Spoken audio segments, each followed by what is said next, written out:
అండి అందరికీ నమస్కారం.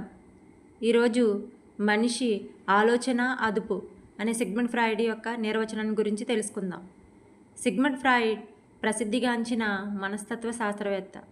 ఒకరోజు ఆయన వద్దకు ఎలిజబెత్ అనే ఆమె కాళ్ళు రెండూ పనిచేయక వీల్ చైర్లో వచ్చింది.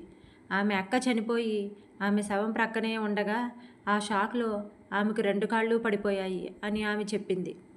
ఫ్రాయిడ్ ఆమెను రకరకాలుగా పరీక్షించి ఆమె అక్క చనిపోయిన సమయంలో ఆమెకు వచ్చిన ఆలోచనలు ఎలా ఉన్నాయి చెప్పమని ఆమెను అడిగాడు. ఆ ప్రశ్నకు ఆమె బోరున ఏడ్చేసింది. ఆ ఆలోచన భయంకరమైనది, నేను చెప్పలేనంది.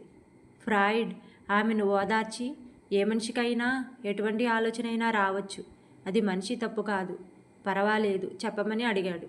ఆమె ఇలా చెప్పింది, మా అక్క శవం ప్రక్కనే ఉన్న నాకు మా అక్క భర్తను వివాహం చేసుకోవాలనే ఆలోచన వచ్చింది. అది తప్పని ఆ ఆలోచనను తీవ్రంగా అణిచివేసే ప్రయత్నంలో నా మెదడు పనిచేయలేదు. ఒక్కసారిగా నా రెండు కాళ్ళు పనిచేయలేదు.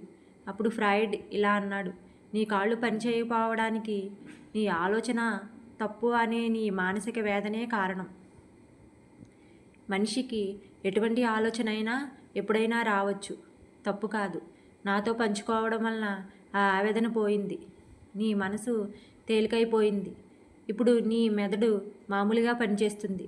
ఇప్పుడు నీ కాళ్ళు కూడా పనిచేస్తాయి. ఇప్పుడు లేచి నడువు అన్నాడు. అది విని ఒక్క క్షణం ఆమె స్పృహ కోల్పోయింది. తర్వాత మెల్లగా తేరుకొని ఆమె ఒక్కొక్క అడుగు వేసి మెల్లగా నడవడం ప్రారంభించింది. ఆ తరువాత ఎగిరి గంతేసింది. ఇదంతా మనసు చేసే మాయ. డాక్టర్లు శరీరంలో కనిపించే భాగానికే వైద్యం చేయడం వలన చాలామంది జీవితాంతం రోగులుగానే మిగిలిపోతున్నారు.